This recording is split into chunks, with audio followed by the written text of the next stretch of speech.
What is up, guys? Welcome back to another episode of Lucid Daily, and today is going to be a brief episode. If you watched the live stream yesterday, you're probably going to hear what I talked about a little bit that concerned me on the live stream yesterday. If you have not yet, go ahead and watch the live stream. It's pretty much a full breakdown of Lucid's earnings, minus their financials, just kind of a broad overview of exactly what's going on with Lucid and what exactly I felt was my initial reaction for their earnings call. I haven't exactly been able to dissect everything regarding their earnings call, so hopefully either tomorrow or this weekend I can sit down and kind of we'll go over the financials. We'll add that to our spreadsheet. We'll add it to our projections. We'll add it to what the revisions actually mean for Lucid and how that may affect their stock price, how it delayed their revenue. Something that I'll talk about. I know the title of this video is negative, but we'll also talk about something that is positive. So let's just go ahead and dive into first what is one of the biggest red flags that really caught me off, and quite frankly, I just wish I had the answer to. And I don't think we have the answer right now, which is what frustrates me a little bit. We'll talk about what could be the potential answers. So let's just go ahead and dive into it. Let me go ahead and share my screen with you here. First, I want to double check something really fast. If we go over here to Seeking Alpha, I love using Seeking Alpha because that's this where you can get the earnings transcripts. And if you look, they use the word logistics 27 times in their earnings report. So I have a bunch highlighted here. You can see it. I'm circling a couple of them, and they just use this word so much. And I went through and read almost all of the times that they used logistics to try and figure out what exactly they're talking about when it comes to logistics, but they never gave a specific definition. Now, this really worries me because I feel like there's something beneath the surface that they're not exactly touching on, and there wasn't any analyst that picked it up either. And it's obviously a large issue because they're hiring global logistics officers. They're hiring other people from other they hired the Mercedes Benz. They hired a ton of people that were just focused on logistics. Now, this is part of my problem is there's so much talk about logistics, and there was a lot of things just that was very confusing when they were using that word. And it was used on 7 pages here. And you can tell, like, when I was reading through it initially, I was like, whoa, like that, there's that mention again, again, again, again.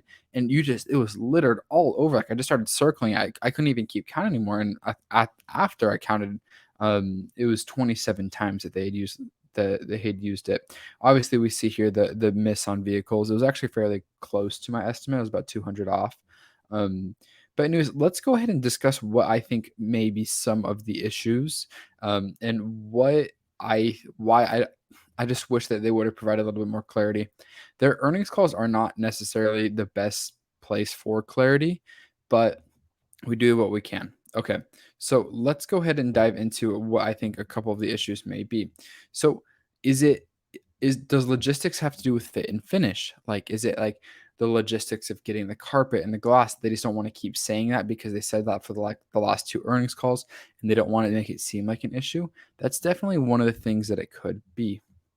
The next thing that it definitely could be is it could be internal miscommunications. We know that this previous quarter, they actually swapped two executives around. And it could be that executives have different visions. There could be frustrations with people wanting to push out quantity of cars over Peter Rawlinson's quality.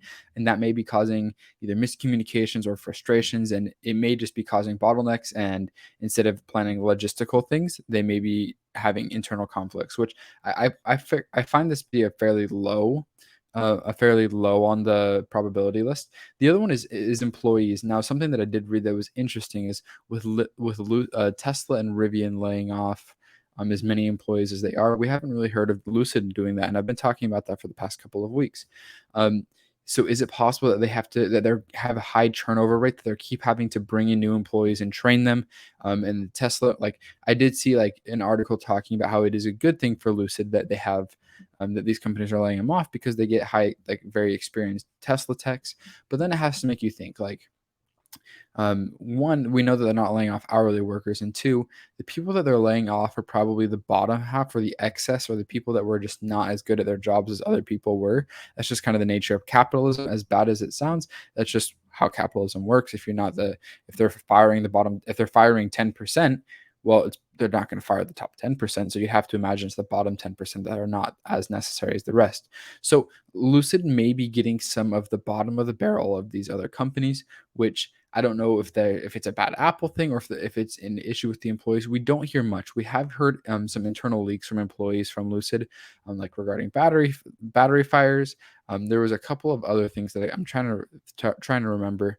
I think it was fit and finish, and the pause production was leaked by Business Insider. Business Insider gets some crazy details from employees. Anyways, I don't know if that's the exact issue, but I'm just trying to think out loud here. Why wouldn't they tell us exactly what the logistical issues are? The next thing is it possibly like they don't have we see they have a ton of cars in their parking lot, hundreds of cars. Like, why aren't they moving? That leads me to think that it's either something around fit and finish, or they're having issues getting the semi trucks delivered, or it. Now we'll move on to the next point. Is it the factory? Like, is there something wrong internally with the factory? Like, we heard that they paused production for 2.5 weeks, and I think they said like they were produced 0 cars for a total of 2.5 weeks. I'd have to read that again to double check. But is it possible that it's the factory that's causing issues? Like, they're expanding at the same time they're trying to ramp up. Are they downplaying the difficulty of scaling? Does Peter Rawlinson not want to give Elon Musk the benefit of saying like production is hard? Like, I don't know if Peter Rawlinson wants to give Elon Musk that satisfaction. I don't know why, but they'd be kind of it would, the fact that they mentioned logistics 27 times without a clear definition, it made me raise my eyebrow. Or could it be coordinating things with delivery centers? Like, the delivery centers aren't ready to receive the cars yet. Like, they're not scheduling with their clients well enough to receive it. Like, is there problem with the way that they deliver their cars? How they want a very formal presentation and everything like that? Like, obviously it's a luxury brand, and there's learning curves to this. Whoops, I did not mean to delete that. Let's bring that back. So those are some of the things that I'm thinking could be some of the issues with logistics. And again, this is completely just me thinking out loud. But the fact that they mention it 27 times did bring some whoops, not I thoughts. It did bring some concern to me regarding that. So just keep that in mind, that there's something beneath the surface here that we don't know. Now, I'd love to hear your guys' opinion on this. But the other thing that did leave me with quite a bit of optimism was the fact that this company, if they can scale, they will have. Whoops. Let's see if I can spell tonight. Revenue. If this company can scale correctly, then their cars will make a ridiculous amount of money, because I think their average selling price per vehicle, I had it at 142,000 per car. And that is a very, very, very high selling price. Like, there's not many consumer products out there that can sell for $142,000 per product. So if you just take they said, if you look, this includes, so right here, it says this includes, whoops, let me see if I can lower that. This includes 96.1 million in automotive revenue from the delivery of 697 vehicles. So let's just do that quick math really fast. Sorry, I scratched the microphone there. Let's do 96 million, and then divide that by 679. That's $141,000 per car. Now, even if I have to imagine yeah, they're using higher quality materials probably, but their profit margins on that have to be very good. So this was the most optimistic thing that I saw, is the fact that they have such a high average selling price. Obviously, they're spending almost a third of $1 million, a third of $1 billion per quarter right now, which that's something that we're going to have to figure out. But when you have a product that can just sell for that much money, and we know that they have 30, what was the final? I can't, sorry, it's kind of late at night. What was the final reservation number? I think it was 37 reservations. Yeah, it was 37. So where is it? Oops. So as you can see here, they had 30,000 and they had 37. So they now have 37,000 reservations. Now, let's just say that with the Air Pure, obviously the average selling price is going to come down, but we learned that the Air Pure, obviously, like the Air Pure being their cheapest car, is the number one in reservations. But from what I understand, it went Air Pure, and then it went Grand Touring, and then it went Touring. Let me write this out. So it went Pure, and then it went Grand Touring, and then it went Touring. Let's see if they have that here just to verify that while we're here. Grand Touring. Where is it? Okay, here it is. Okay, so yeah, I have it highlighted right here, and this is my drawing. Let's just erase that and get this out of the way for us. Whoops.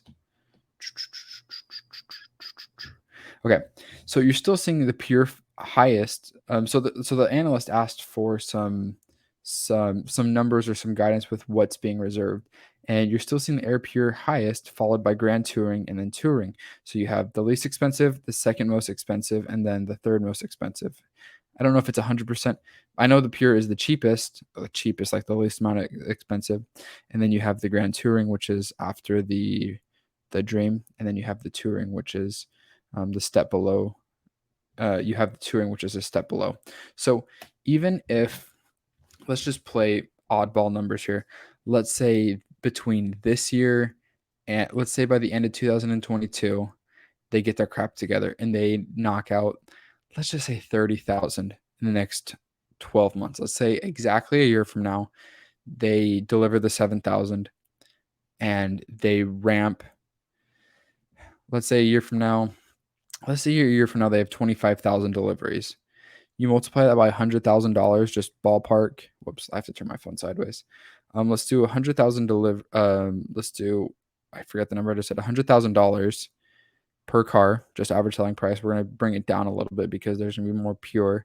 Um, and you like these are just back of the napkin numbers. We will be doing like a spreadsheet analysis and everything like that. So 100,000. Let's just say they do 20,000 deliveries. That's 2 billion in revenue that they have, and that's only half of what they have. Out of those 20,000, they have almost 40. So they have $4 billion ballpark of what could be potential revenue. I think they actually said they had 3.2 of those reservations. Let me see, 3.2. I think that might be more correct. Actually, this is actually going to be the right number. We're kind of doing math live right now. So let's see, billion. We're going to do this live, and if you're watching, then you care about this number. We ended the quarter billion purchase. Let's see. We put in 30.4 billion. She said the number. I swear she did. Reservations. Okay. We honor the price. Reservations. Okay, is it this one? Let's go to page 20. No, they talked about the spike in reservations. I have it highlighted here. I think she said they had 3.2 billion, and I really want to check now. Was it 3 or 2? 1 billion. Sorry, if we're gonna see. So cash, we ended the quarter with 4.6 billion in cash and cash equivalents. We know that $1 billion, $1 billion. Yeah, I don't think she may get that as number, so I'll give you guys an update when I find that number. But more or less, though, that's the red flag. But it's also, I gave you guys kind of what you can call a green flag, I guess, regarding some potential good things that we saw from Lucid. So if you guys enjoyed this video, consider subscribing. I try to give you guys the honest truth, the good, the bad, and the ugly. In no way am I trying to come like disparage. I'm just trying to give you guys my honest thoughts. I feel like that's fair. We should be the most critical of the companies that we invest in. Otherwise, we can miss a lot of things along the way that can either delay some, like if that can, we may be blinded by wanting to have a higher number in terms of returns because of a lack of trying to catch and pay attention to the details. But you also may find things that you may really like about the company. It's like, oh, like, okay, I know this number. So I know that if they can sell this many cars, they're going to have this much in revenue, rather than just saying like, oh, like it's okay. So just some food for thought. I hope you guys appreciate the analysis and my perspective on things. If you do, consider subscribing, sharing it with a friend that also invests into Lucid, or is just a fan, or just likes to have investment in general. So if you, so I hope you guys like this new setup too. It's going to get better from here. So I hope you guys have a great rest of your night. And like always, we'll see you next time. Thanks for watching.